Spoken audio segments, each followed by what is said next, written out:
We'll go like this. Yeah. Okay.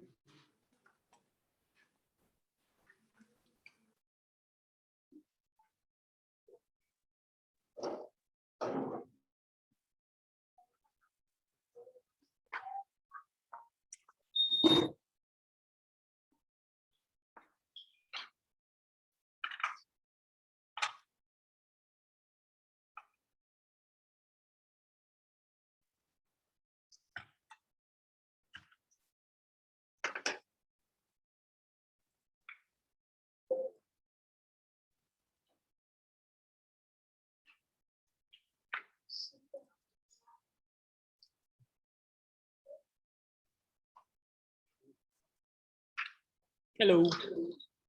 Hello. So it's coming over there as well.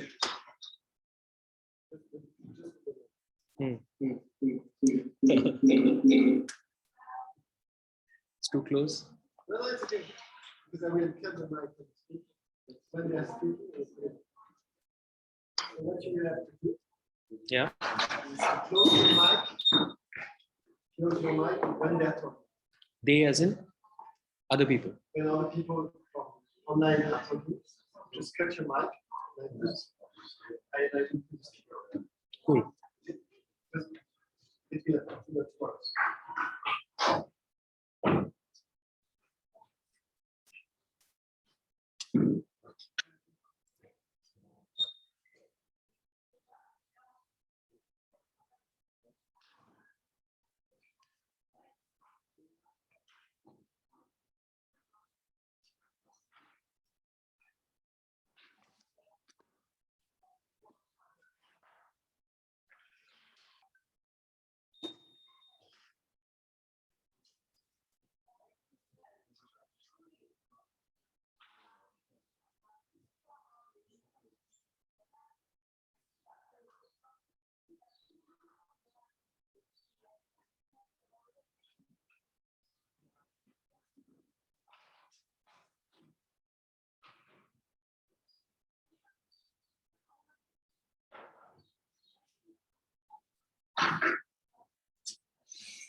Non, j'arrive pas à monter.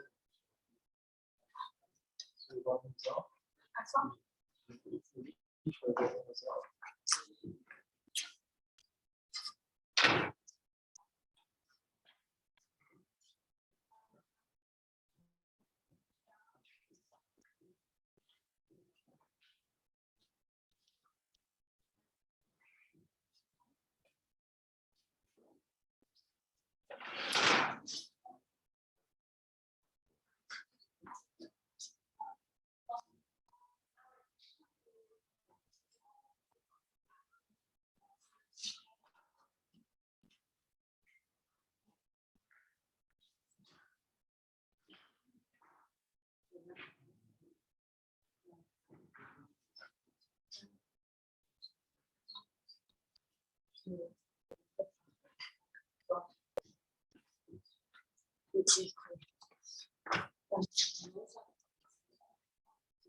Can you cut your mic just a second? Yeah.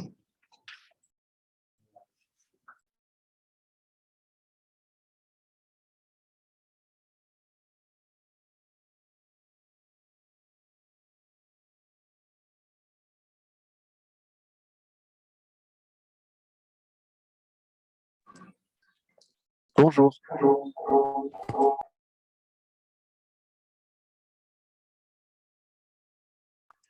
J'ai une question.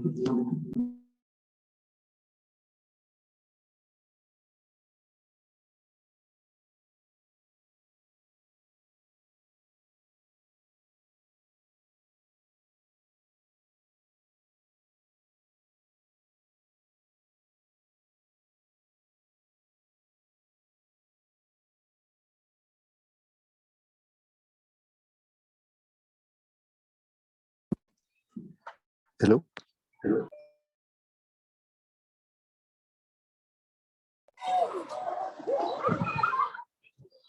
Hi.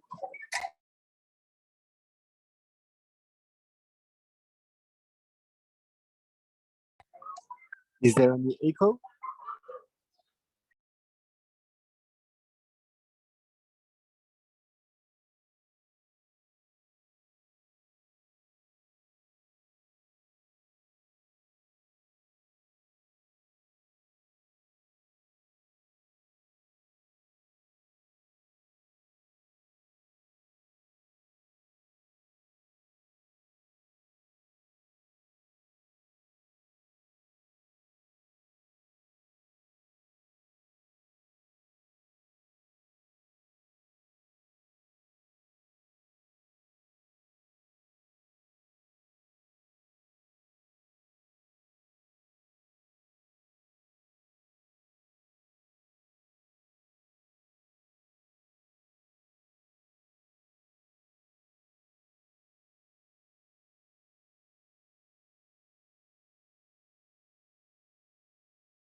Welcome to the people which are joining us. Thank you for being here. We will start soon. For the beginning, if you can just put on your camera. Thank you.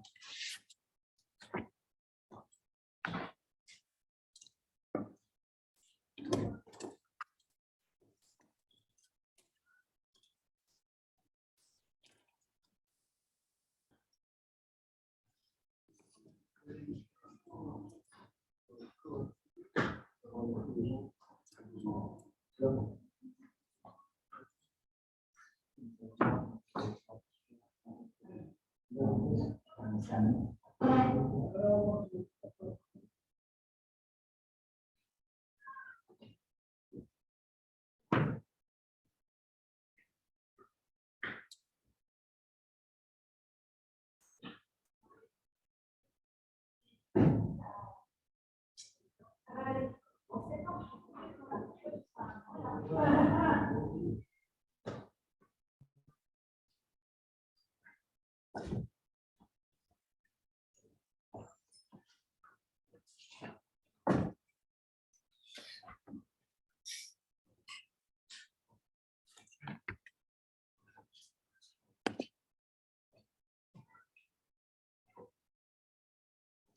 Eduardo. Okay, 13.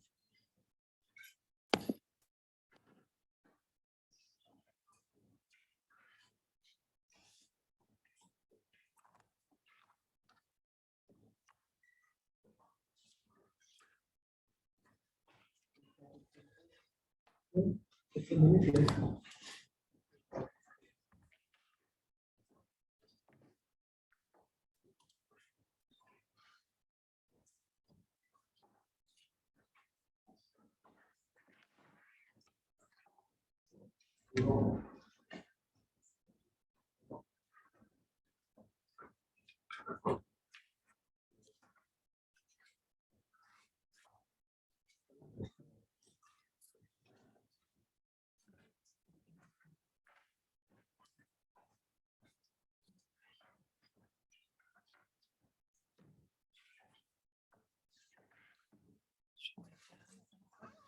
Je prends la caméra de Samuel, je vais le laisser prendre la vedette.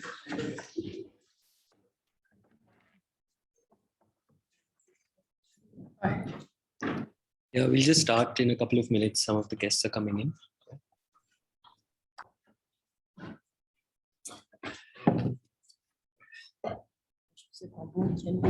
Okay, let's make a sound check. I will cut my mic and we cut yours, and just to see if somebody from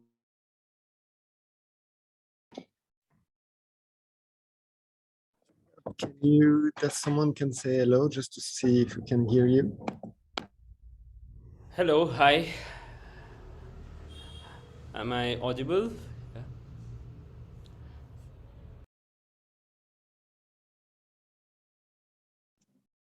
Hello, can you guys hear me?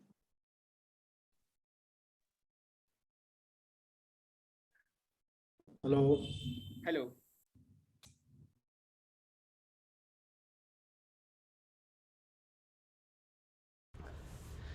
Hi, Devanshu, how are you? Hi, Jason. I'm good. How are you? Good, good.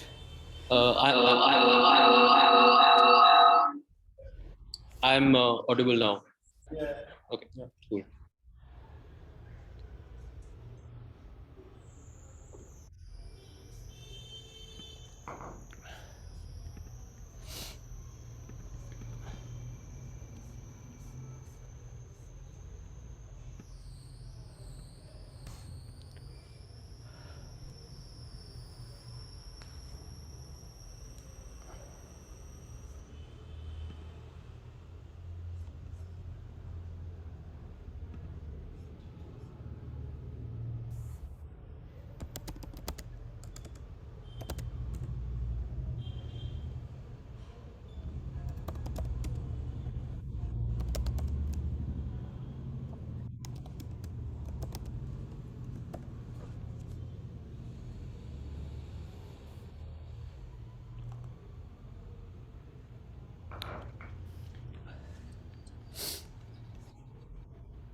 Okay.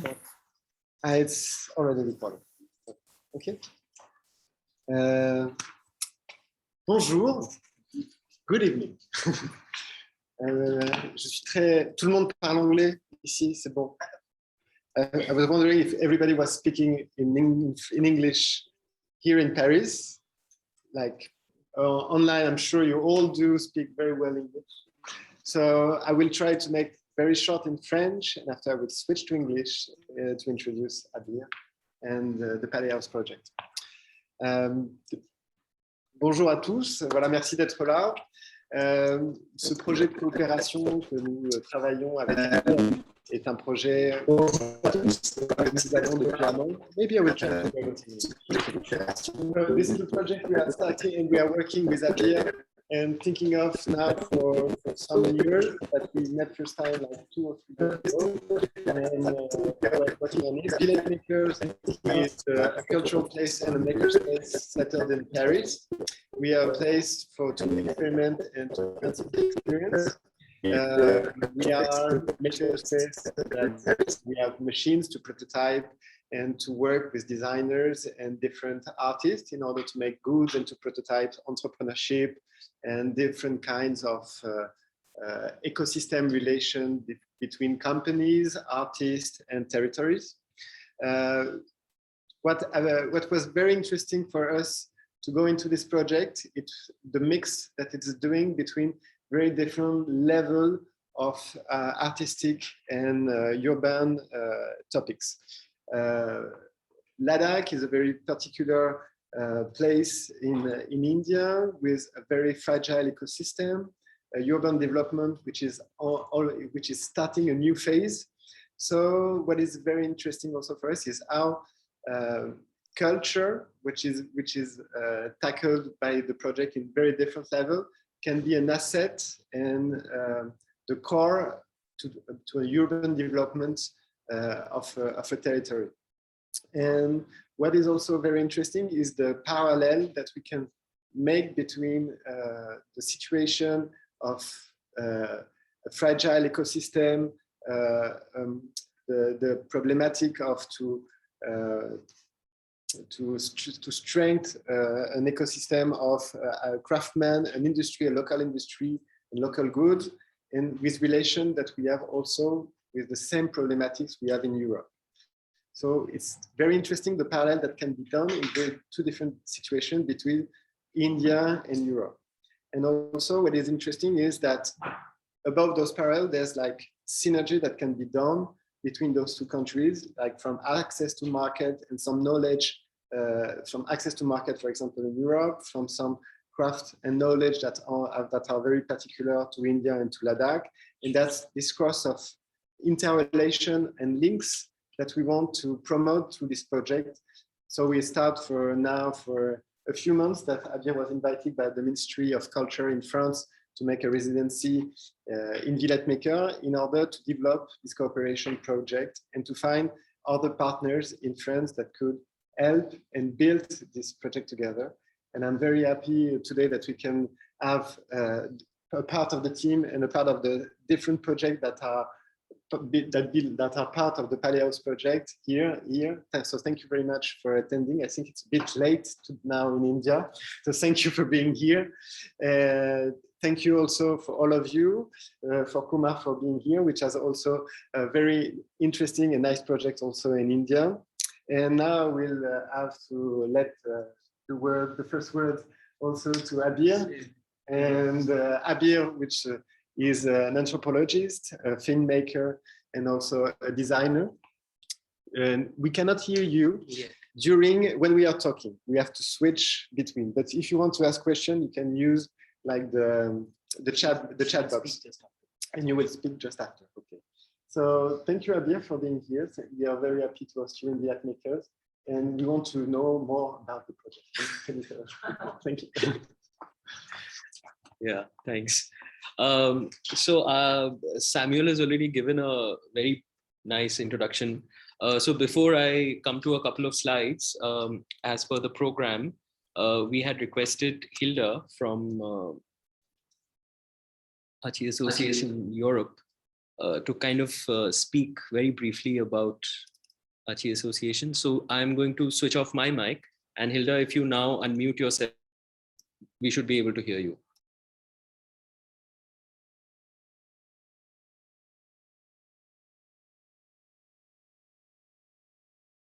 Hilda, would you like to share a screen or? Yeah, that's like to share a screen or? Yeah. Yes. Yeah.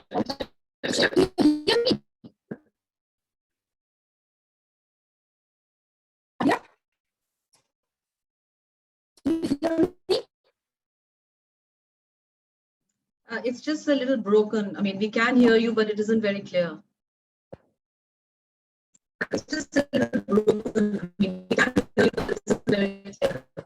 Yeah, the problem is that some of my internet today is really bad condition. So, do you hear me?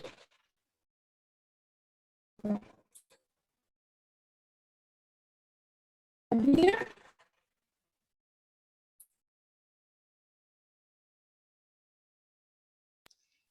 I think the connection is very bad. Your voice is kind of completely breaking. So shall we try to come back to you in a little while if the connection gets better? Voice is kind of completely breaking. So shall we try to come back to you in a little while if the connection gets better?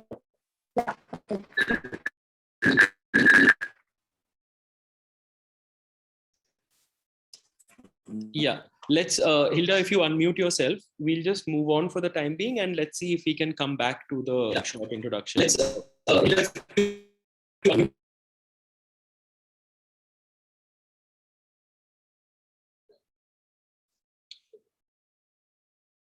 Okay, just a minute.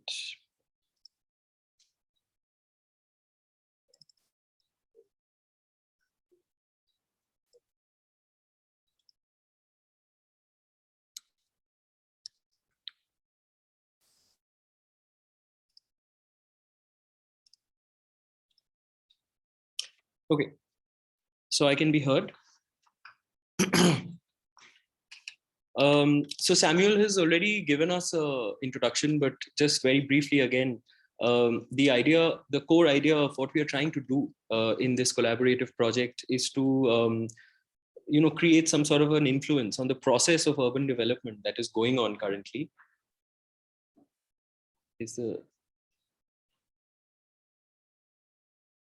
Shall I reshare again?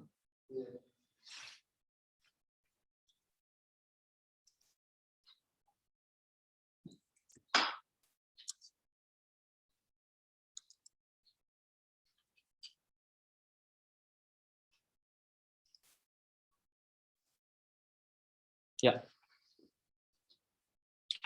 Okay. So as I was saying that the core of the idea is that we were trying to create a space that is able to influence the process of urban development, which is currently underway in a place like Ladakh, which, like again Samuel said, is already a very fragile ecosystem. But the important part of this project is to also have some sort of an effect on the local economies, by trying to create sustainable models which are able to link the local practices, the historic practices, to contemporary ones. And therefore, and in that manner, engage with the region's cultural heritage. I'll skip this slide on Ladakh because there is a lot that can be said, and I think some of the participants from India are already a little familiar. For the rest of us here, I'll also share this PDF with you all. We haven't yet, but I'm very happy to share this PDF so that you can look at the PDF, but also look at a lot of the links which are embedded in the PDF. And here there is a little introduction to Ladakh. The map on the left is actually a historical as well as a geographic map which locates Ladakh.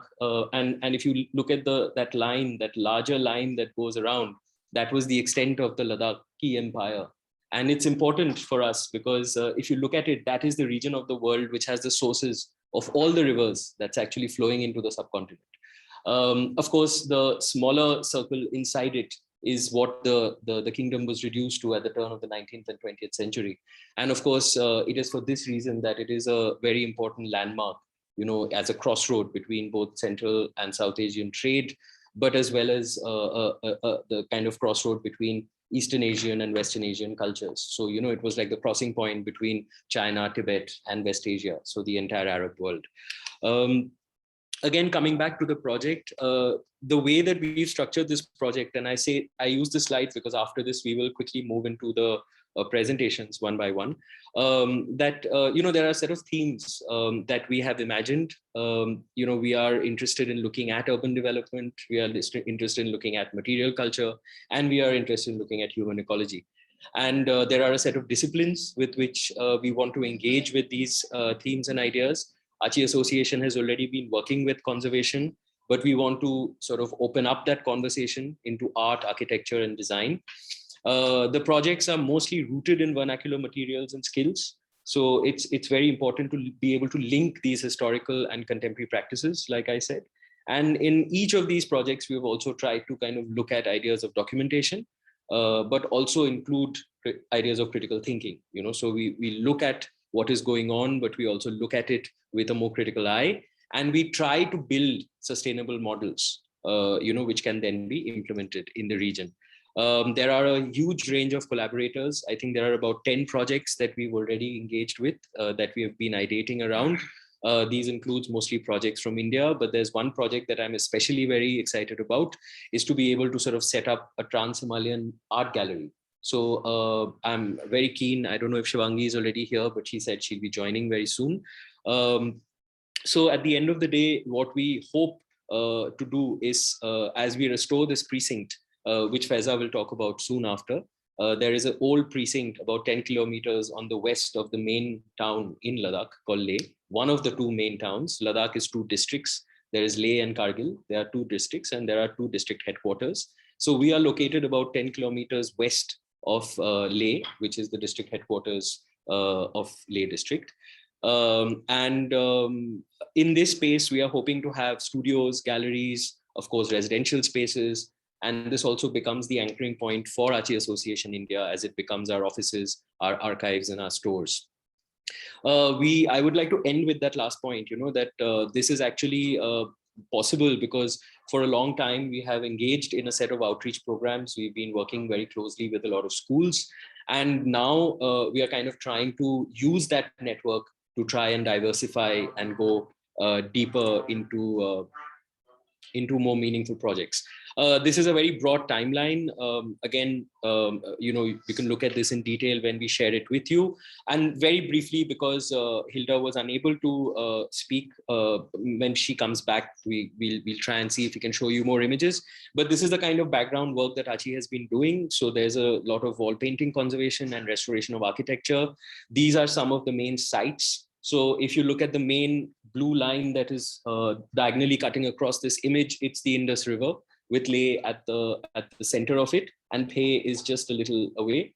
And those red dots are the existing sites of Achi, where we have already either completed the work or are in the process of completing the restoration activities very soon. These are some of the examples, like visual examples of where these buildings are located. Ladakh is at the height of 5,000 plus meters. So it's above the tree line. It's a trans-Himalayan desert, so it's very cold. It's also very dry. You know, that's why you see a lot of these kind of barren mountains. In fact, the building on the top left, on the top right, is actually the building in which Aditi is proposing her research center. It's the Skirbuchan Khar. It's a fantastic building. It's got a 50-meter wall, rammed earth tower that you see at the back of the building. There is, of course, a lot of wall painting work, restoration work that Achi Association Europe and subsequently Achi Association India has been doing. One of the most important spaces is the image that you see at the bottom right. It's a tiny little temple in Kanji, and our logo is actually derived out of one of the paintings in this temple. We've also been engaging with a lot of education outreach programs, like I already mentioned. And as recent as last year, we were able to inaugurate Ladakh's first conservation lab, which is based in the main bazaar. It's in a house called Choskor House. It's an image of the houses over here. And we have been able to set up a huge exhibition space as well as a conservation lab where we can also do workshops and so on in the city. We have also been doing a certain amount of exchange program between students in Ladakh and students in Calcutta through the CBSC, which is the Central Board of Secondary Education, because they've paired states to share cultural resources. So we did a set of pilot workshops with them. These are just ways to build these networks, which can then be looked upon. We've also developed a set of publications. There's a link in the PDF. Please, when you receive the link, go ahead and look at it. And at this point, I'll quickly shift to Faiza and Suril, who are currently undertaking the restoration of Palay House. I can share. You can give sharing rights. Yeah, everybody can share. Yeah. So Faiza, at this point, I'll mute myself. If you quickly can give us a little. Yeah. Okay, hi guys. This is Faiza, and yeah, that's Suril. So right now we both are in different locations. You can hear me, right? Yeah. Okay. All right. Fine. Suril, if you can share the screen for the Palay House present, then I can work over.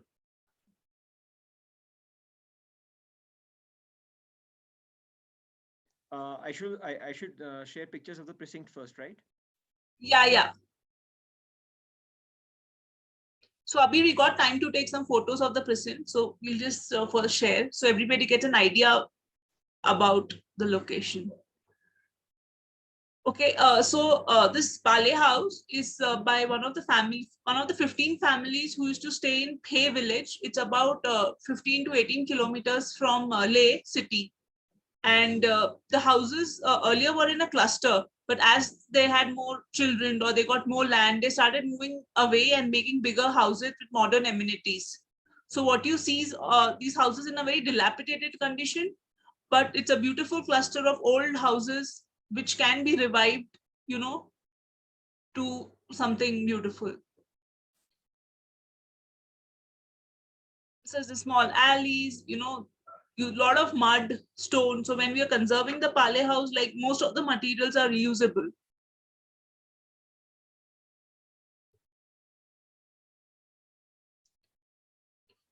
Everywhere there's small pathways leading to, the houses. And so a lot of round stones have been used, which is like river stones. The cattle shed, you can see the dilapidated parapet walls, lot of earthen or mud bricks, masonry.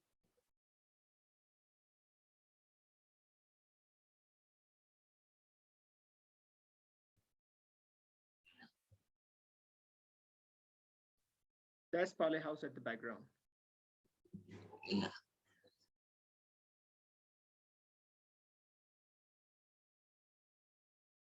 So you can show the starting image of the front image, Palay House and the other twin houses.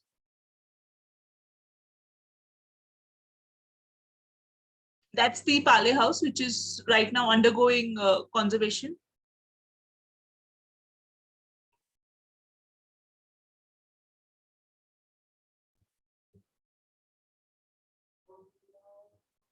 Yeah. Okay. I'll share more. I'll share the main presentation about the entire detail of Yeah. the conservation All right. and how we are going about it.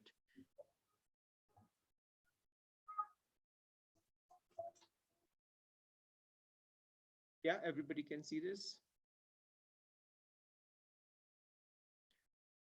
So this is some of the snippets from the ongoing work right now, which is just a overview of the various moments from the site construction, conservation work, restoration work. This was the original condition of the house when we started working for the conservation.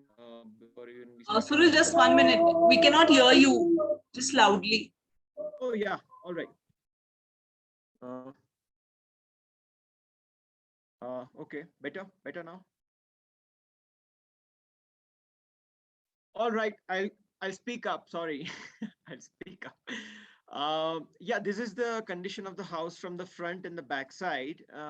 When we started, before we started working on the conservation and the civil alteration works, some of the, these are the floor plans of the house. This is the ground floor plan, which is mainly built with the stone masonry, round stone and mud mortar. To be precise, and it is also made in the progression. It was not built at once.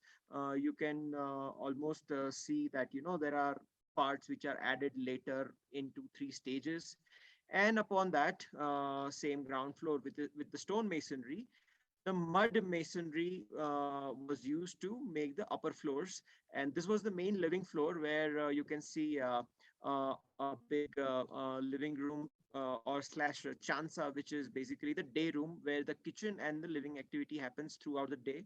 And there are other periphery rooms at the same level. At the upper level, which is also, you know, the dwelling unit, set of dwelling rooms, bedrooms and, you know, bathrooms, which is accessed through this small staircase below. And one of the very prominent Ladakhi house feature, a big house feature, is the courtyard at the upper floor level, which is also present here.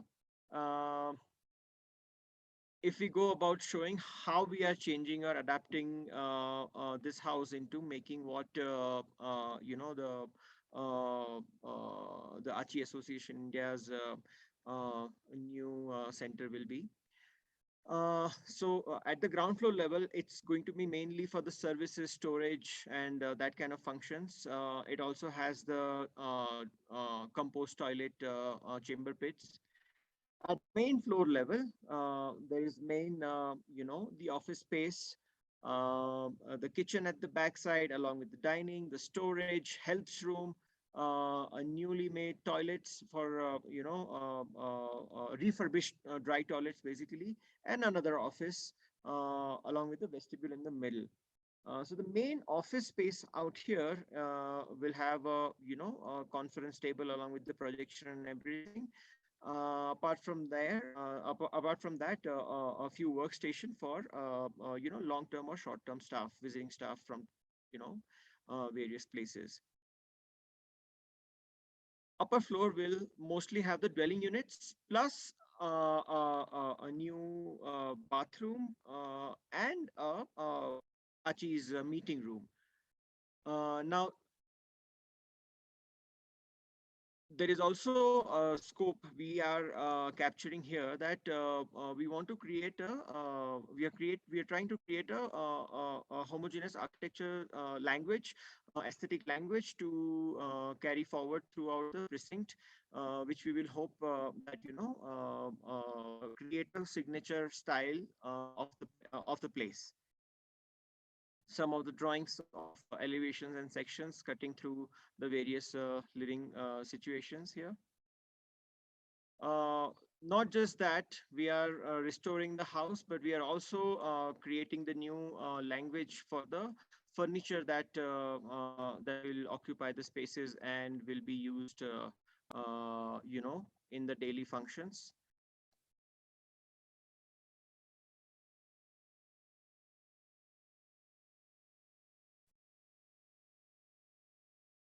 Suppose Faiza may take over from here. This is the construction update, where we have been working on the construction for the conservation for about roughly about 2 months, and this is the report of the updates.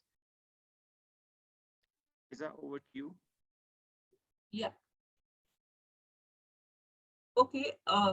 So this is what you see in the image is the Palay house, and there is a vehicular road which passes just adjacent to it. The Palay house doesn't have any boundary wall, so it can be seen directly from the road and from all sides. And there are, if you can see my browser, like there are 2 more houses along the way. Okay. Next. Yeah. So we'll go next.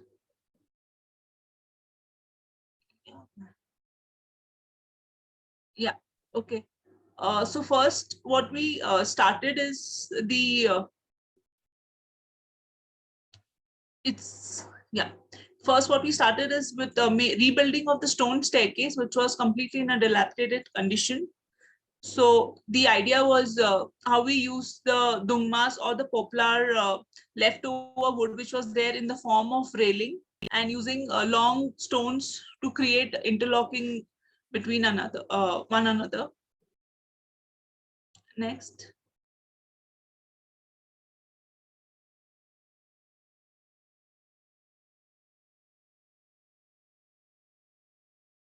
Yeah, so these are some of the process photos of the construction of the staircase,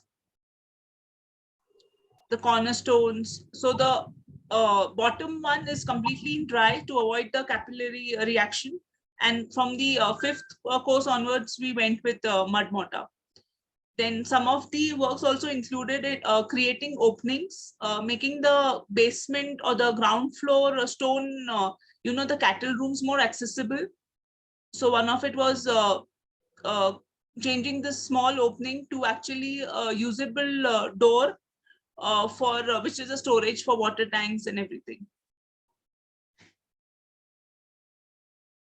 Next.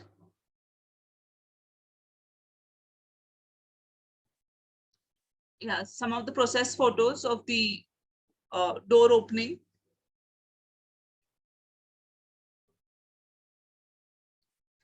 Then some parts of the ground floor also had like, structural cracks where the corners had completely given out. So we had to reinforce with creating a ladder-like system with wood and then again doing up the masonry.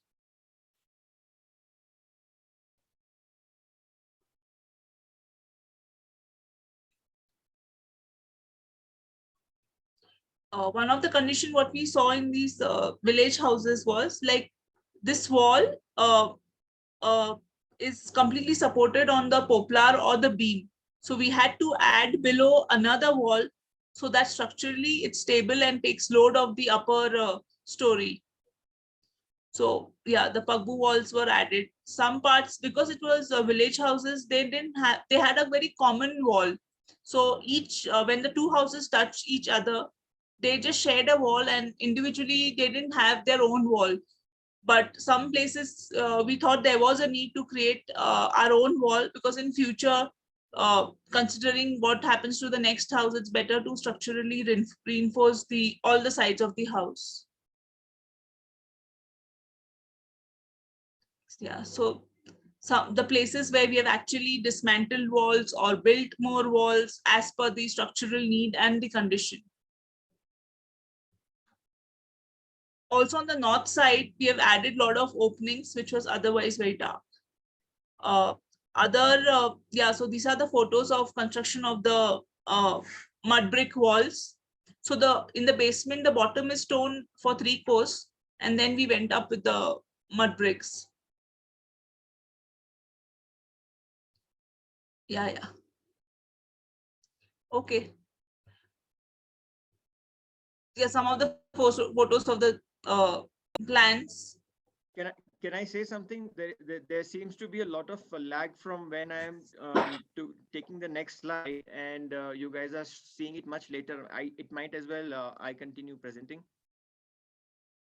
Okay. Yeah. Okay. Fine. Just. Yeah. So these are the set of plans where we were organizing.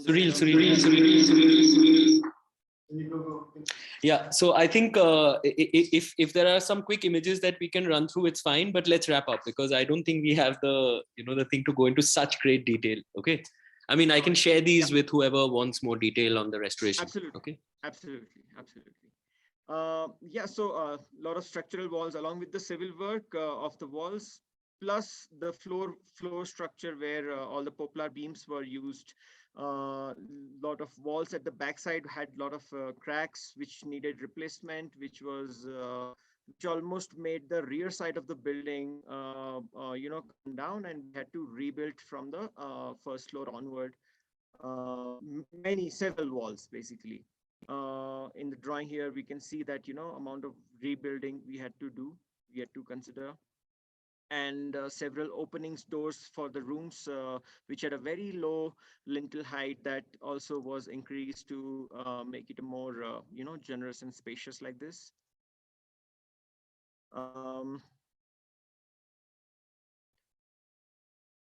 There are some of the images, top floor, second floor, where you know, the wall replacement and all these work had been carried out. What was most important to notice when we were working was a lot of earthen floor was you know, built over, which you know, in the end, when we were trying to create the structure lighter, amount of mud that came out.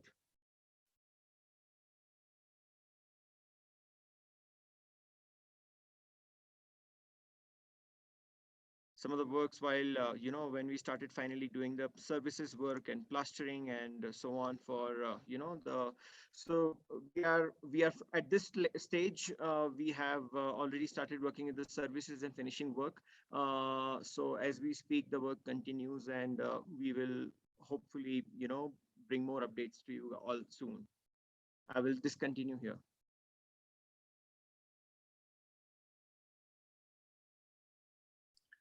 Okay, so the next section is where we move into, and this is also the core of this entire conversation that we are trying to have, is to kind of bring all the different collaborators on board. There is already an order that has been shared with you know, all of you, so we can start in that order. But just give me 1 second to just bring up one map.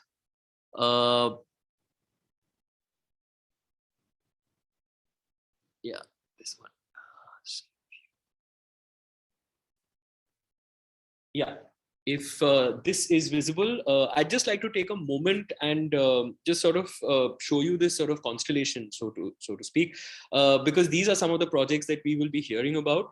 I already mentioned in my introduction that as a kind of background layer, you know, which is represented in these 3 blue circles, we have ideas of urban design, ideas of material culture, and ideas of human ecology. The circles in front of them are the 4 disciplines that we are hoping to engage with. So architecture, conservation, contemporary art, and design. And it is in this sort of intersection space that some of these projects are located. So at this point of time, I'll stop sharing this. Hina, I think if you would like to share a screen or just speak, please carry on. Hello. So yeah, I mean, I guess we are all just in the planning stage as of now, so we don't have much that we can share as in specific related to the project. But yes, anyway, I'm Hina from Jugaadpolis. My co-founders here with us, Aishwarya. So essentially, I will first let Aishwarya just tell you briefly about, you know, what it is that we do and what it is that we are kind of proposing we do together at the Palay House. You know, somewhere where we found synergies in conversations with the Abeer so far, and also looking at the work that the rest of you are doing in whatever we could make out from the presentation that was shared with us, that, you know, where we can work together and co-create a better ideology together. So Aishwarya, I'll let you just tell them about what it is that we do, and I'll tell them about what is it that we are planning to do moving ahead. Yeah, so hi, I'm Aishwarya, and we are a young sort of collaborative. We are called Jugaadpolis, which basically means the cities of Jugaad. And our ideology is to look at the various innovations that people do themselves, and we look at things from a sustainist lens, trying to see the lessons that already exist all around us. So our tools are essentially workshops and out-of-the-box methodologies that we use to look at traditional and vernacular culture and try to make sense of it in our contemporary life. I think that's enough for now, and I guess as we go along, you can get to know us better. But Hina, why don't you just talk about more? So what we thought, looking at everything that we're doing, is that with the technical knowledge that we all bring together, we want to kind of scientifically assess the knowledge systems that are present there, and then evaluate the relevance to local communities and youth through a process of intergenerational co-creation and workshops, etc. The main idea is to encourage the act of doing and learning. So that's why we want to propose hands-on workshops and where we can learn from the community itself and their practices. There we have to realize that vernacular practices are important, and there is a reason why it is necessary for us to carry them forward into the future. And the only way we can do it is if we bring about a certain amount of awareness in young professionals as well as the youth or the community. Also, we see it around the country, and especially now, even in the fragile ecosystem of Ladakh. I mean, most of you have worked there extensively. I think in Intakab also, he's here. I've seen the kind of work he's doing. And it's rare that you have people who want to go back to that vernacular or indigenous knowledge and take it forward in a contemporary fashion. We have to understand that technology is here with us, and the same thing can probably be the same skill sets can be applied, and the same practices can be carried forward in a more efficient way if we take a little help from our contemporary technology here, while we continue to encourage local practices. And the only way. Yeah, one just a little thing I want to say. I think the point that we are trying to say is, Abeer mentioned that there is a need to do critical thinking. So it's not just about looking at the past, and it's not just about being nostalgic, and it's not just about glorifying what existed, but it is about evaluating it critically and looking at its relevance in how we live our lives today. And that bit really comes from this multidisciplinary sort of exchange, and that's what we are planning to bring to Palay House with all of our expertise. And we're looking at not just us, but all of you adding into the whole brainstorming to create something that can go forward. So for us, heritage is the future, and that's really the base of what we do. We call what we do as heritage making. That's heritage for the future. So, I mean, just to round it off, what we've been working with communities and a lot of the young population around the country, where we've been helping them kind of identify the cultural landscape, and how Abeer started off. There was a size of what the cultural landscape, or originally what the boundaries of the Ladakhi cultural landscape was. And today, unfortunately, we are bound by these geopolitical lines, and we assume that's where it is. So it is more where we start with looking at our shared cultural heritage, whichever area we might be in, and realizing that cultural mapping mostly does not overlap with the geopolitical mapping that one might do. So it's not just about that small area, but also understanding the greater realm of the knowledge that is there. And since we have enough people here, I'm sure we have a lot of synergies in the direction we want to take. The aim is to at least, get together and co-create not just the end products, but also maybe the philosophies or ideologies or the methodologies that we would like to follow over the next few years while we engage with local communities. Yeah, that's it. I hope it made sense. I don't know. Thank you so much. Thank you so much. It made a lot of sense. I think we can move ahead to Intakab. Thank you. Just let me know if I'm audible and visible. Hi everyone. Hello Hina and Abeer, Faiza. I think it's like meeting old friends in a cafe right now, and I'm excited. I'm little like I really I'm missing Sarovar right now. She's not well. She was too present this entire thing. But anyways, I will try to justify whatever I had learned from her. She had been my mentor for a very long time, and we had been thinking about working in Ladakh for a very long time. And this thing of material culture is something that is I think is the right time and place to be. Ladakh being that central space which is in the verge of development, as Abeer has quite rightly said, and added by Hina also. So we had been wanting to do it. So what we are trying to do is having a workshop kind of a module where we can interact with the students mainly, and we are looking into not only architecture students but students from other backgrounds to come and work with us.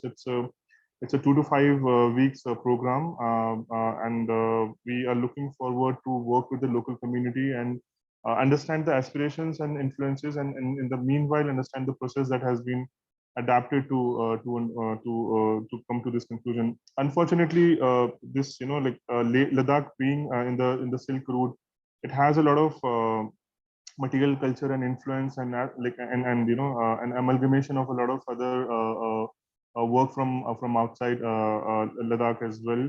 But this has not been documented, and this has not been done properly in that manner. And that's how I feel, and we feel that the kind of development in inverted commas, whatever is happening is something which is very alien to that part. And I have a very small, I would say, contribution or an understanding of this area. As an architect, I have been practicing there for the past 6 years, and then a couple of projects. The Dolkar resort, which is recently opened, and is now becoming a famous eating out place in Leh, is something that I started in 2017. And then there's an old age home that we have designed in Shea. So this, I come from, I will tell you about myself. I come from a architectural setup, and I specialize in urban regeneration, which I'm teaching also in Jamia Millia Islamia.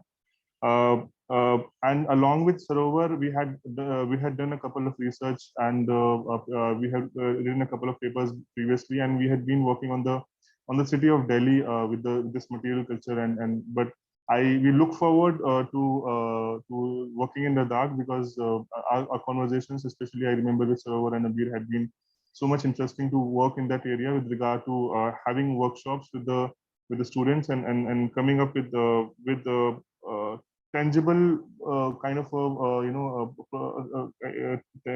products which can be used and which can be archived. And we are looking at archival materials as well, because we are looking at like tangible solutions slash products that can be stored, and that Palay house in general can use of. I will not take much time, because that's something which I would like to conclude on. Over to you, Abeer. Thank you.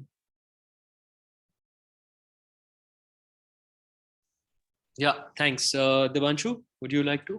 Yeah.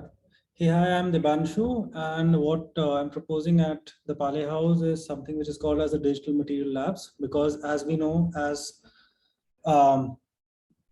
in the digital age that we're living in, probably like there's also a lot of digital materials that are being created on and off, and there is a imminent need to also kind of archive them and then understand what the current generation is kind of creating, because that is what becomes the heritage of future, and then trying to interpret and represent whatever the findings through using a range of new media techniques. So this is where the digital material labs will function at the cross section of materials, technology, and processes. And what the workshops will be categorized under 3 major heads, which is archives, research, and interpretation. In archives, we will look at probably newer methods of digitization of archives, that is on the physical end, but as well as looking at this, archiving what are the digital materials that are being created in the region. Then probably in the research section, we will kind of employ AI and machine learning to observe patterns, and these would be the patterns which would not be like exactly something which we have seen till now, but it would be totally machine interpreted. And then whatever these observed patterns and everything that we get, we use them to create installations and then interpret the archives in various forms. And again, like we are kind of looking at augmented reality, virtual reality, interactive installations, data visualizations, all these kind of approaches. So yeah, so that is where this lab will operate. And like, for example, like, for example, right now, what I'm working on is probably a augmented reality app for these sites, or these conservation sites, which basically, once you're on the site, you kind of point your phone towards the restored building, and then you can get different touch points, which tells you more about the building, and the building itself can then take many more forms in the digital world. So yeah, and to give you a background of myself, I'm a new media artist. designer and a technologist. And yeah, so, and I like to kind of work with the emerging technologies and also be critically thinking about them and their how they shape the behaviors, attitudes, and beliefs of our society. So yeah, that's all from me. Thanks, Devanshu. I don't think Viraf is here, so I think we'll move on to Nikhil. So there is one project which is about sort of documenting the sort of the sort of petroglyphs of Ladakh. There is already a lot of work that has been done by it by this team of Quentin, Tashi, and Viraf. But at this point of time, we were also very keen to create a link, not just with the contemporary carvers who carve mostly religious sort of motifs right now on stone, but also complete a triangle by bringing in the contemporary artists into it. We can talk about this project later if there is time. Yeah. Okay, hi, this is Nikhil. I'm so sorry, there is no electricity and I'm on a dongle. So it's very difficult for me to even switch on the video. So am I audible? You can just show me the thumb. So great. Abeer, I would like to share a screen.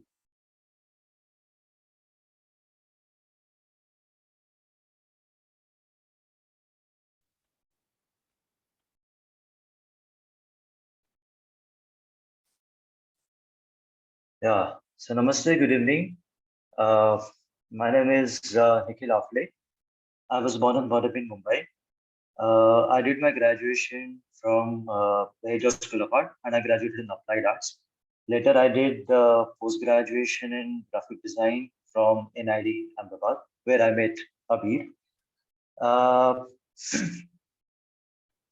have a graphic design and a calligraphy studio in Bangalore, where I'm currently based.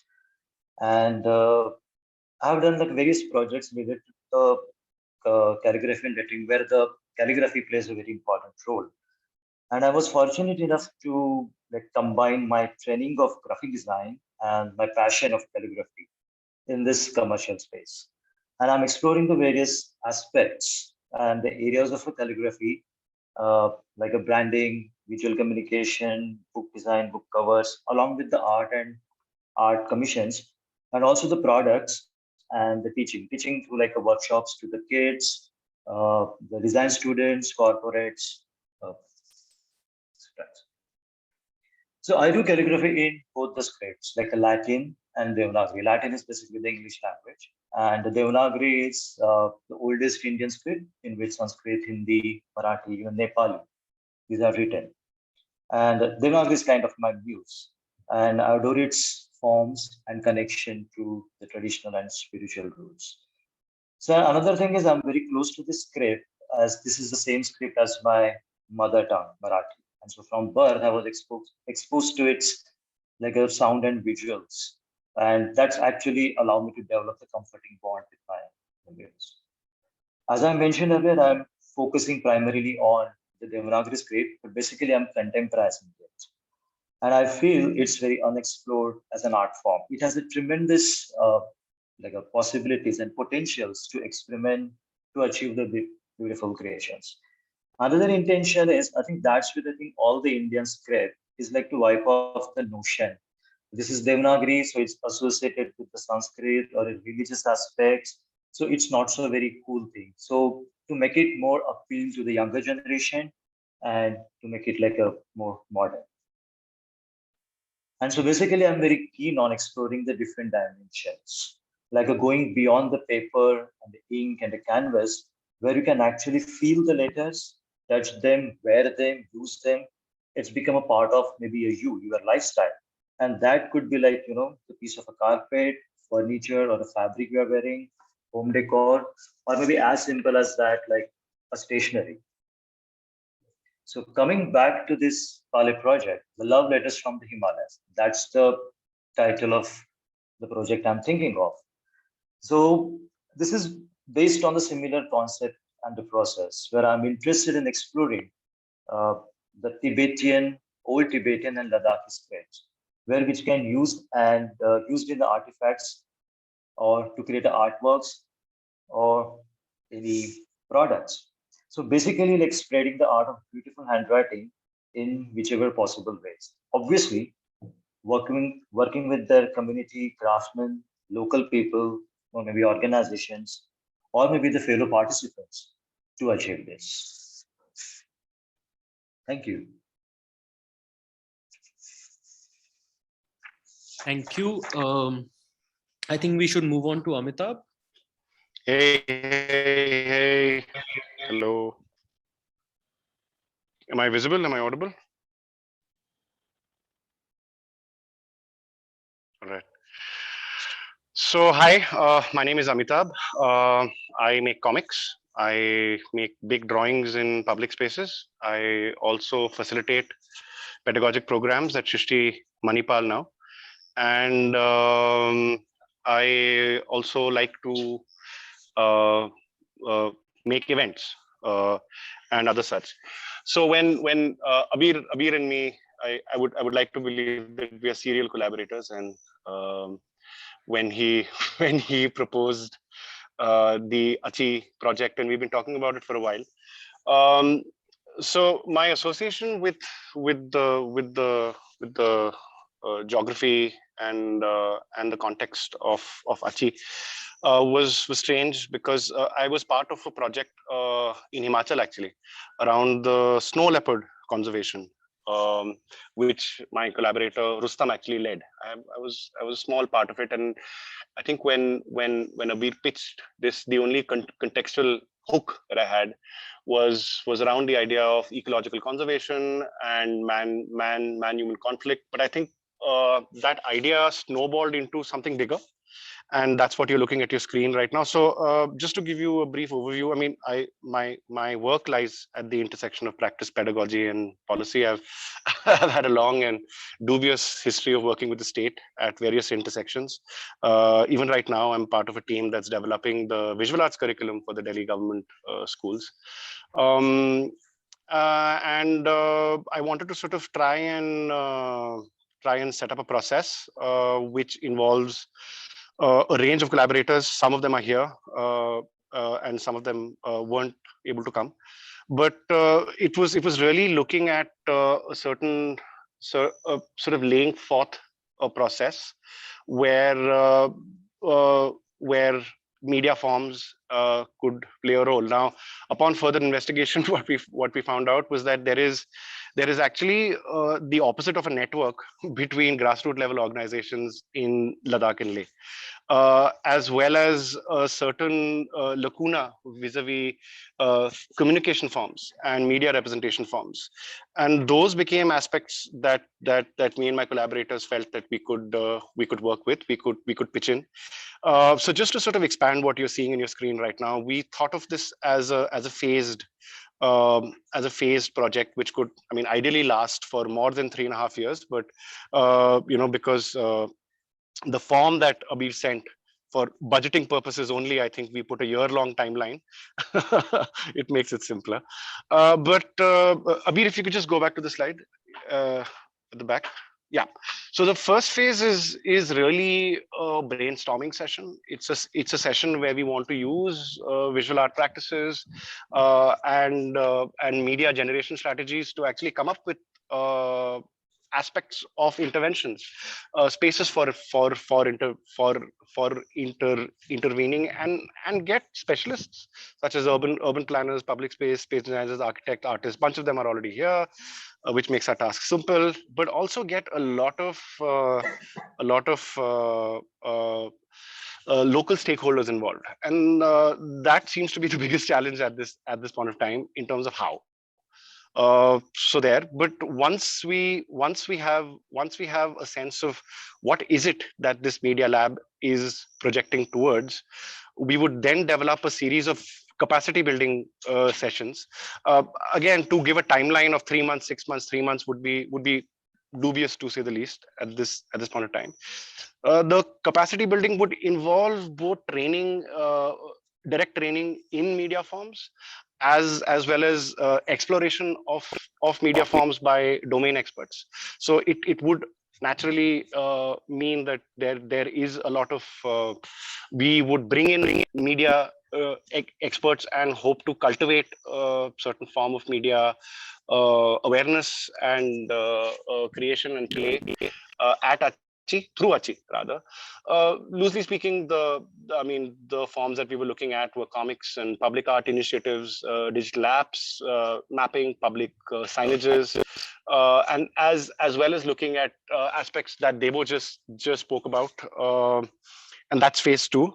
And phase 3 would really become a place-based research model where we try and identify and work through local knowledge systems, work with using a global discourse to aid and facilitate certain nodal junctures that might need that facilitation.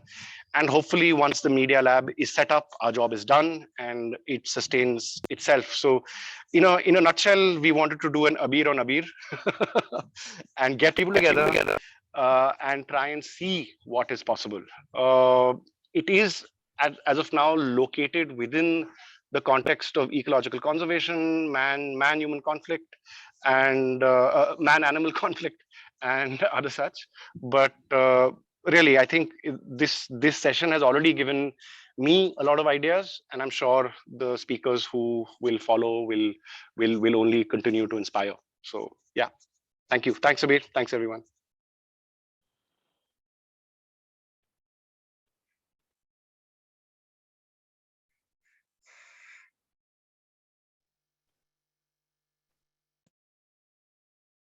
Yeah, Richa, you can go now.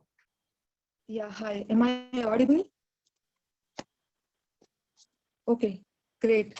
Abeer, your program that you're attempting to put together sounds fantastic. I'm already excited. It's great. It's nice. Yeah, to kind of begin with, I'm Richa Ushing. I'm a documentary filmmaker. And about 5 years ago, we joined Auroville. It's an international intentional township of the Coromandel coast in south of India.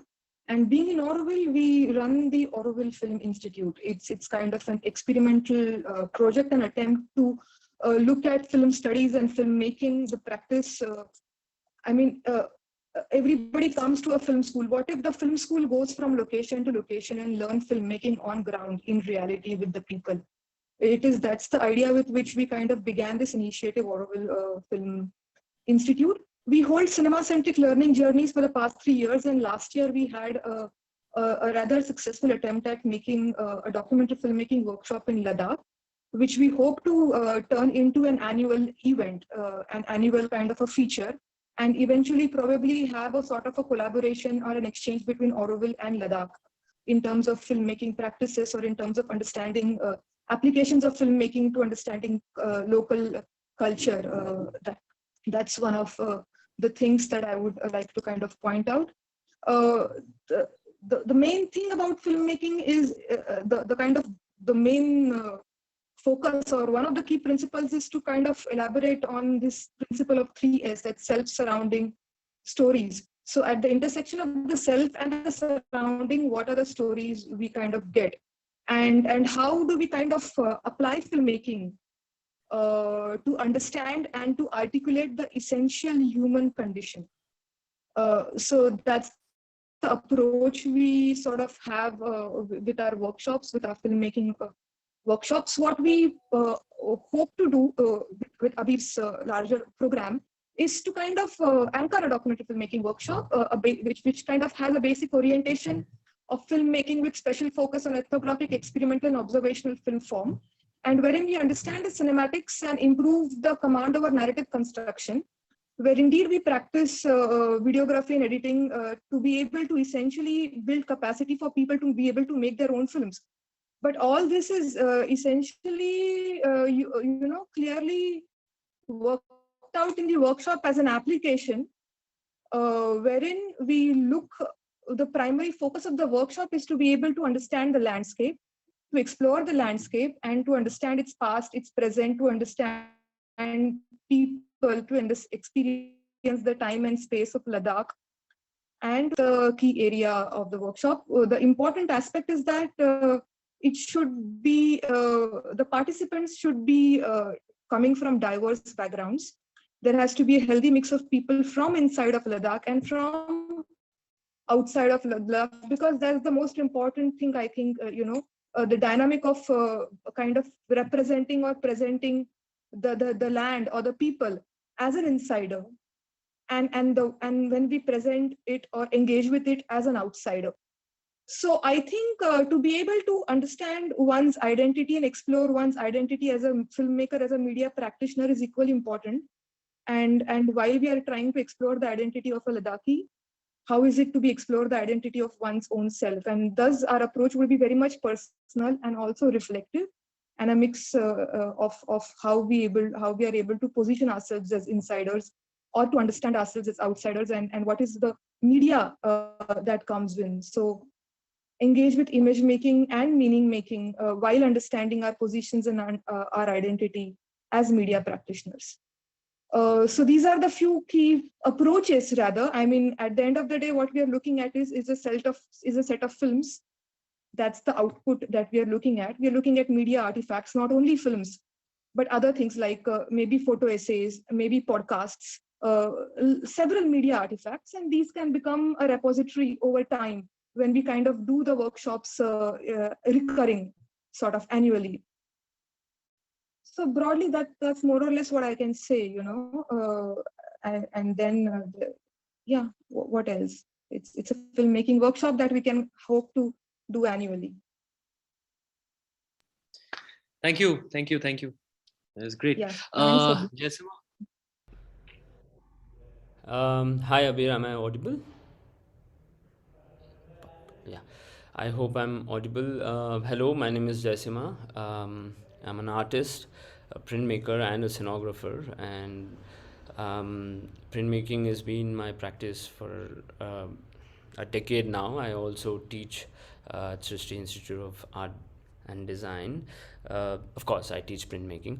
I'm here to represent Atelier Prati. Atelier Prati is an organization. I mean, Prati, again, as you can see on this slide, Prati, as an organization, we are a team of 3, and we are interested in looking at sort of tracing print histories, and also facilitating certain workshops, and try to intervene in terms of infrastructure. I think we firmly believe that for a really long time these efforts were not made, and I think Prati is a 3-year-old organization. At the start of it, our key agenda was to sort of break in, because all 3 of us are interested in printmaking and infrastructure around it. What we are, I think mine will be a very, very crisp one. What we are trying to sort of propose with Palay House, or the whole project here, is to sort of rekindle certain histories. I think at the start of this conversation, Abhi was mentioning how Leh or Ladakh as a site becomes, intersection of a lot of knowledge, by virtue of the Silk Road or whatever it could be like. And so we are keen and we are interested into tapping on those histories, and our primary focus is to probably set up a small print lab and conduct a series of workshops within the local, where it can aid or help them to sort of work with print specific paraphernalia, or like dissemination of knowledge within the local. I think that is our key focus. And apart from that, again, we would also like to have a dialogue between, so there's an other printmaker from Kathmandu, Kabiraj Lama. So Prati is hoping to sort of have a dialogue between Kabiraj Lama's studio and Bangalore and Ladakh. Yeah, I mean, this is our focus so far yet, and we're still working on how it can be looked at and tweaked in. Thank you, Abeer.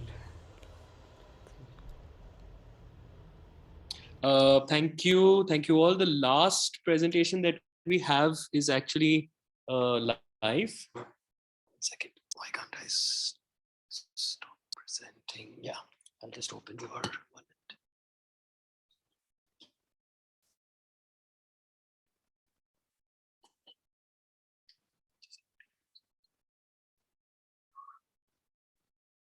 So you'll speak from the microphone. It's on. Yeah, you can just stand and yeah. Okay, thanks again for the invitation to join the project. I feel like a bit of an interloper because I work neither with architecture, nor conservation, nor design, nor art. I'm actually a cultural anthropologist who's worked in the Kashmir and Ladakh region for over 10 years now. It's very nice to meet all of you because I think I'm the person who knows this crowd the least. I just know Abeer and Sarovar. My work actually, so I kind of coming from elsewhere a bit. My work looks at the social history of states and markets and ideas of mobility and belonging that are informed by the history of exchange between South and Central Asia with Kashmir and also adjacent areas like Ladakh as the node. I'm interested in questions of political economy and political ecology in spaces that are figured as frontier and how these spaces are co-determined by landscape, the highland terrain, and the fluctuation, the present and the absence of the state. And therefore, vernacular ideas of placemaking are of interest to me, particularly as they differ from dominant or nationalist ideas of cartography, maps, and territory. So in a sense, this is the kind of geographical unit that I'm interested in. So I'm very happy to kind of hear people talk about the non-overlap between cartography and cultural, between like map making, or like geopolitical maps and cultural maps, as well as the kind of intersection with all these Silk Road kind of material and cultural exchanges, though I avoid the use of the term Silk Road for very specific reasons and use a more jargony term. And we can go into why that is in the discussion. But basically, this is the spatial geography that my work tries to index, like with Kashmir at the center, what are the kind of connections and exchanges that it had with this particular kind of geographical framework.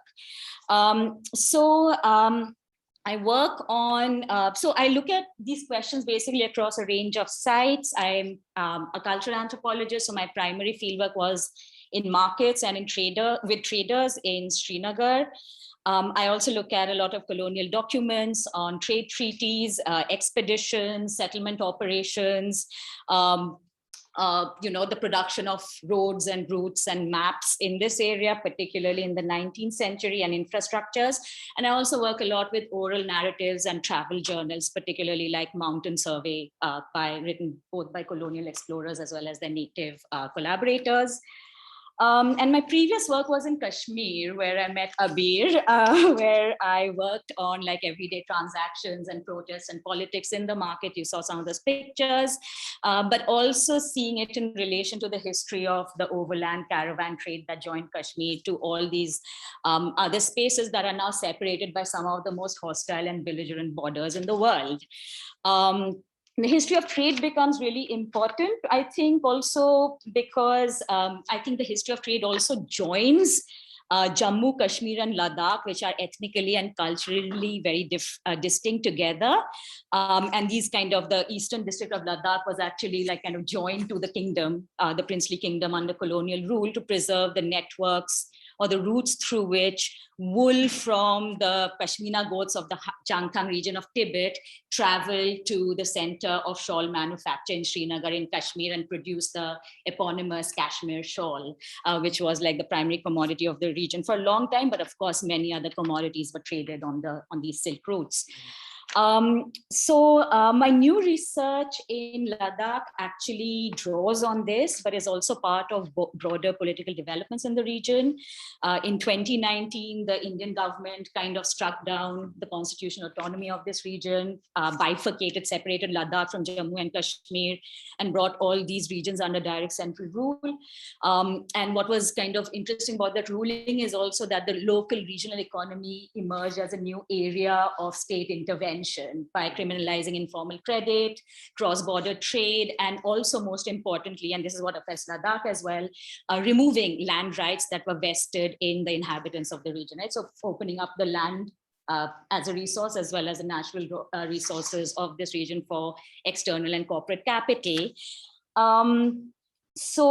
Against this background, my new project in Ladakh basically looks at how and this is very, very preliminary and very, very new, at the relationship between climate change and food security. Because in Ladakh, and I read an interesting report that rising temperature have caused both water scarcity due to depletion of glacial resources, but at the same time, it's also enabling people to grow crops that had never been grown before in a cold desert landscape. So the archival record of trade shows that food security, or what we would imagine as food security in this region, are dependent on balancing circulation with subsistence. So for example, Ladakhis would trade barley for the mules that made up this trade caravan in exchange for like butter and tea. Of course, during independence, the kind of independence of the British from the British of the Indian subcontinent and its partition, and the rise of this kind of very belligerent borders with Pakistan and China, all these older trade routes were blocked. And Ladakh emerged as a strategic border region with like hardcore infrastructural and military intervention. So the building of roads, lots of military provisioning that also changed food and consumption habits. So given this history and given these new developments, I'm interested in how Ladakhis kind of engage and respond to these twinned crises of like climate change and food security. And what do they even understand by crisis to begin with, given this history of kind of developments in the region. And like I said, the work is really preliminary, but I hope to kind of position my research in two main locations in Ladakh. One is in Leh, which is like the capital, the regional capital, to look at the kind of policies and discourses that have emerged around food security, what else, sustainability, land security, land rights and job security. And the other would be based in what Abeer kind of showed, where the monastery is also in the process of building up an agricultural museum, where I hope to kind of participate in the project that kind of records and archives and also thinks about the maintenance of sustainable agrarian practices in the highlands, what they've looked like and how we can kind of use them how people are thinking of using them going forward.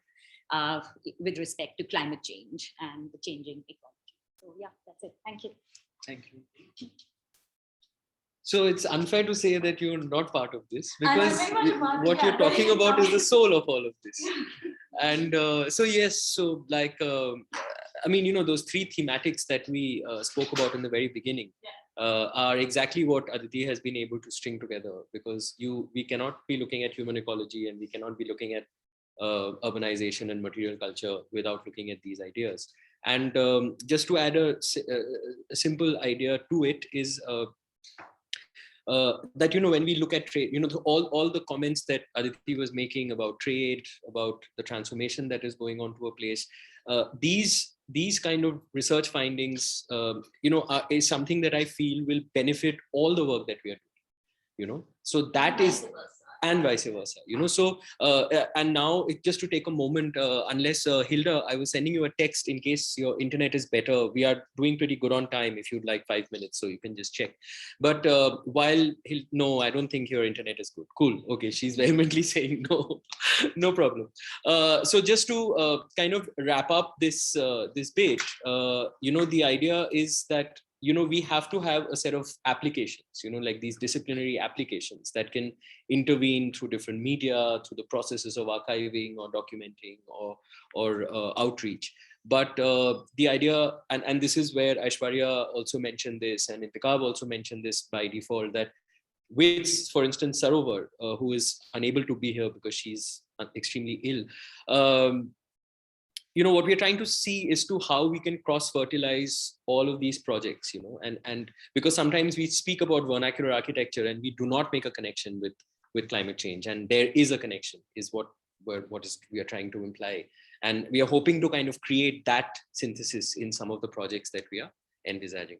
So at this point, I think we can actually open the floor out to anyone who might have questions from here, or from amongst you who have joined online.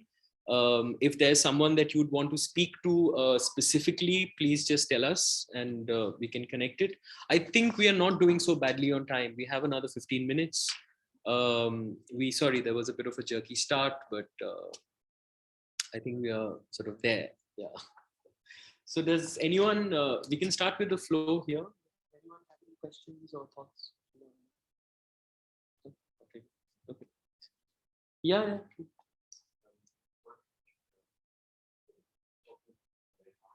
Right. That's the most important question. This is for all of us. I mean, some of you here already know that. So the first building, the restoration is getting completed this summer. So it's going to get completed by middle of July. And we are going to start using that building to not only start working. I mean, that is the building, like Faiza and Sunil were saying, that it's going to become the central headquarters for Achi Association India, with our archives, our storage units, residential spaces and working spaces. And that building is also going to become the point of the mapping and the redesigning of the rest of the precinct. There are two projects. The first one, unfortunately, Viraf was not here. There's a project around rock art, which we are hoping to actually begin this autumn. The workshop that Richa was talking about, the documentary filmmaking workshop, can actually start early spring next year, because their workshop already has cracked a certain internal economic model where a lot of the students actually pay for coming and being part of the workshop, because it's also an opportunity for them to go and do a round of ethnography in a place like Ladakh, which otherwise might be very inaccessible to them. Of course, like Richa said, that in the documentary workshop we do now, we will try to actually inject it with these themes and these ideas from the very beginning, so that the students who are coming there already come with that orientation. So there are a set of projects that are ready to start right away. Apart from Aishwarya and Hina's project, which was the first presentation, most of the other projects might actually start from next summer, because by then we will have some amount of space and a little bit of seed funding to just get started. So yeah.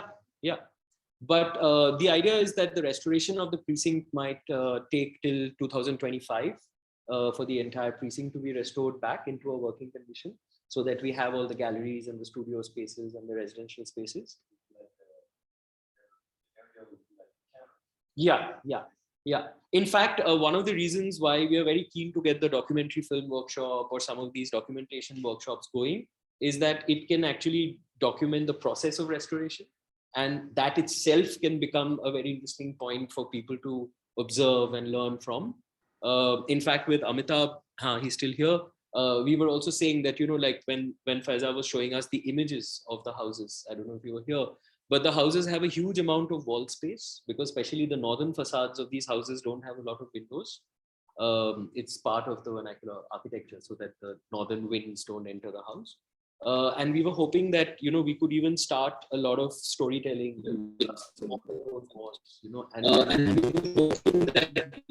documenting the process of restoration.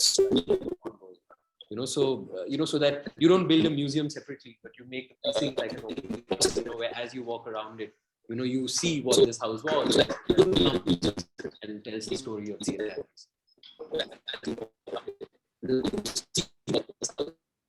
entire. Any questions from our online participants, including Samuel, who's online participant?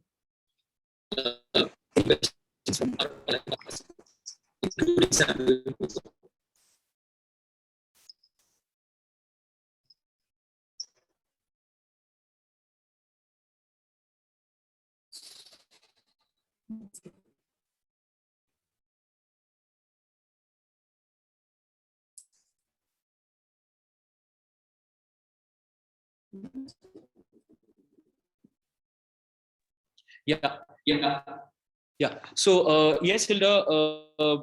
I mean, when we say winter, I don't think we'll probably be working. But because, or we might actually, because Sarovars, when we have these summer schools and winter schools, we might actually be able to work there. Can you hear me now, Eduardo? Am I audible? Everyone has to mute themselves. Yeah.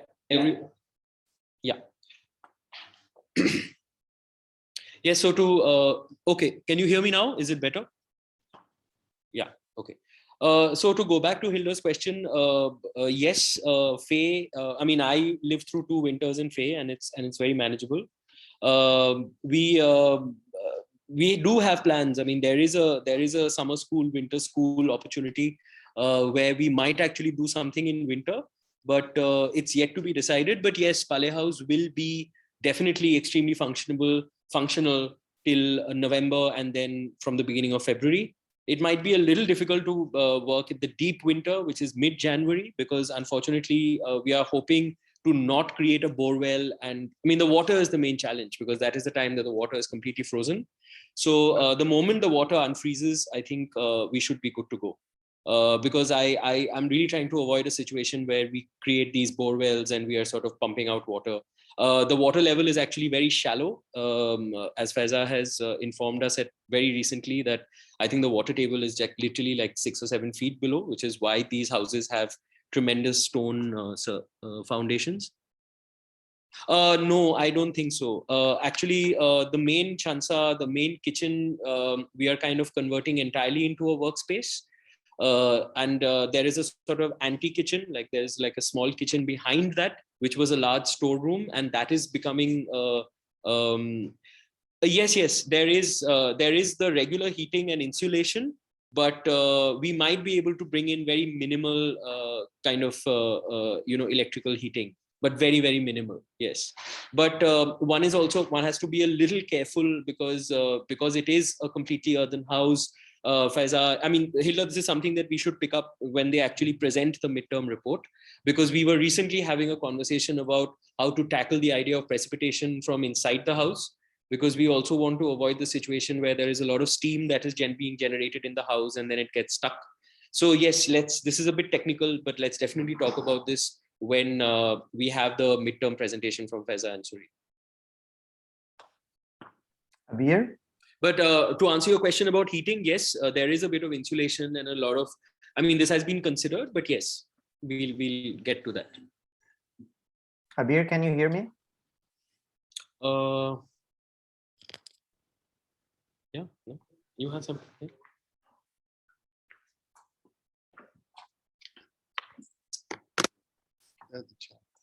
Yeah, I'm trying to.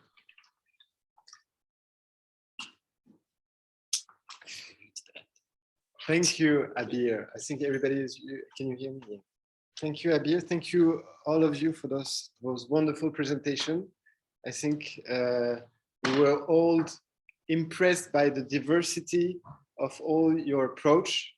I think it's something, what you are doing is pretty unique, to have so many different disciplines together, creative and scientific.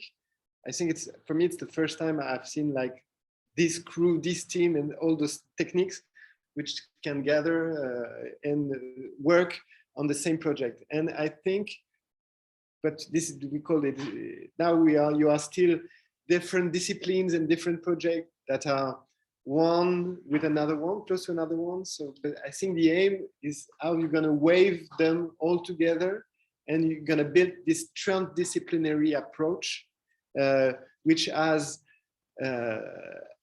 is based on the people, because all of you are talking about like whether it's interactive, whether it's participative, whether it's based on the people need. So that's very, very important. And I think the knowledge and the combination between scientific approach, research approach, all the creative and all the knowledge you can create from them, and all the skills and the tools you have to communicate, it's something pretty unique. And you are building something that now it has started now a long time ago, but you are entering into a new phase, and this new phase is very, very interesting, and I'm very eager to go with you and to develop this project with you, how we can manage to weave and all those disciplines, mixing scientific and communication, and still based on the people needs and with capacity building for them. I think the next phase will be like this, opening the place, prototyping, the first step to be on site most of the time, and to activate this place, in order to gain legitimacy, to aggregate all the professionals, all the people, all the partners from India, from Ladakh, and from abroad. And I think you have like, it's a very, very well stitched for now. And I think like, and thanks to Abeer, we have this capacity also to pick people and to choose people that have this professionalism and this level. So I think this is very, very, very unique. And I think we should go very forward. And from this beautiful presentation we have today, which was recorded, we're going to try to extract something out of it. And with all your different presentation in mind, we have also different European projects. One European project we tried to build also with an initiative in Pondicherry with the Museum of Textile, which is with Kumar Ananda, which is here also. And I think like from our Villette Makerz and our French perspective, it's very interesting to make this link and to go on with you. And I also want to say hello to our friends from South America, from Venezuela, that are coming from Caracas, Venezuela, that we also have one project of cooperation there. And I'm very happy because like this preoccupation, are we gonna, the transdisciplinary approach and the way it's based and benefits to the community is something which is shared between those two projects. And maybe it's too soon to see how it's going to be. We can make links between all of them, but I wish that in the future years we can do it. So thank you again very much for making this presentation, for being here, and I hope that we will go on very soon to find the seed money that will enable to go into Ladakh, and we will have the opportunity to go to pay soon. Thank you very much. Thank you very much, Abeer, to settle all this presentation and all those talents. Thank you very much. Thank you. And thank you to all of you. Thank you for attending here. And well, I cannot offer you a drink because you're too far away, but I wish I could. But for the others that are here, I'm very happy to invite you to celebrate. And I would like to give you a big applause to everybody online and online. Thank you very much.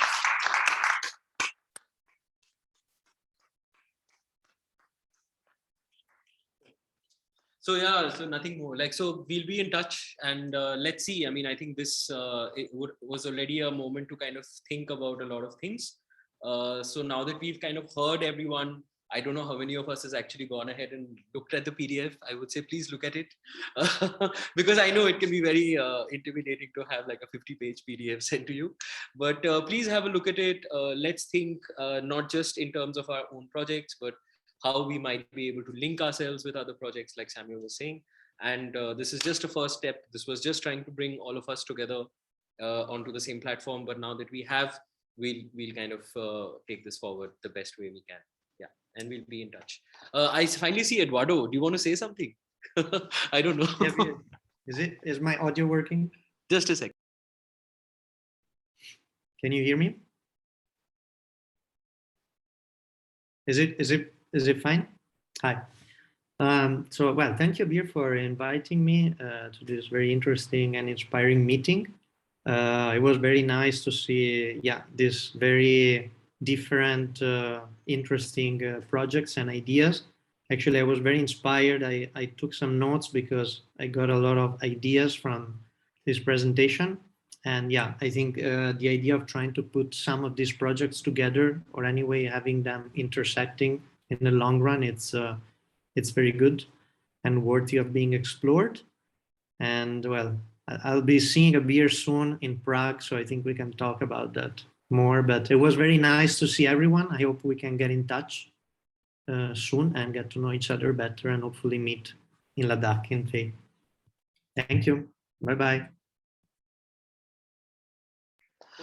Okay, thank you so much. We can close this session. Thank you so much for staying up so late with us, all of you from India, and I hope to see you very soon, and we'll be in touch. Okay, bye-bye.